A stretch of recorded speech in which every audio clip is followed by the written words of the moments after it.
On va parler du t-shirt. Bien que le t-shirt soit une pièce qu'on retrouve partout de nos jours, il n'en demeure pas moins sous-coté parmi ceux qui souhaitent être élégants. Justement, à cause des badauds qui le portent mal, et qui portent d'ailleurs tout mal, et qui l'ont beaucoup trop repris, le t-shirt est devenu un symbole de la médiocrité vestimentaire actuelle avec ses camarades les running et les hoodies. Mais est-ce une raison pour se passer d'une pièce aussi versatile?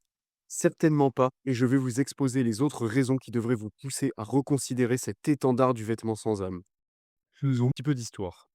Tout d'abord, le t-shirt fait son apparition en 1919 dans l'US Navy comme équivalent du maillot de corps. C'est donc à l'origine un simple sous-vêtement avec un simple but hygiénique. Il avait des manches beaucoup plus courtes que celles des t-shirts actuels, il était tout en coton et n'existait qu'en blanc uni.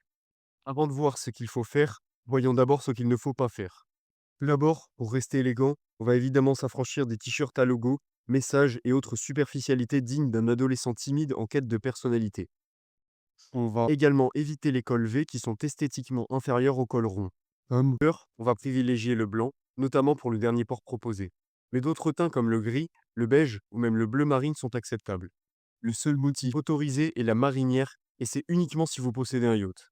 Premier port que je vous propose est le plus simple. T-shirt dans le pantalon. Adapté à l'été et qui fonctionne extrêmement bien si vous avez une silhouette un minimum athlétique. Je vous recommande également un pantalon taille haute qui remonte à la taille, justement pour faire ressortir le V de votre dos. Le pantalon, lui, va garder une coupe droite sans ornement. Ce port est justement fait pour l'été, alors on est détendu.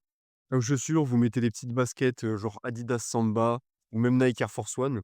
Ou alors vous pouvez mettre des espadrilles ou même des mocassins si vous en avez. On peut même penser à des sandales, mais uniquement si elles sont de bon goût.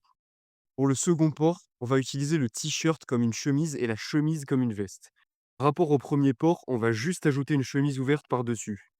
Certains aiment fermer la chemise comme une veste classique, mais je trouve quand même le résultat mitigé. Autre possibilité est de laisser la chemise ouverte, mais rentrer dans le pantalon. Cela permet de renforcer le marquage de taille tout en gardant une certaine amplitude.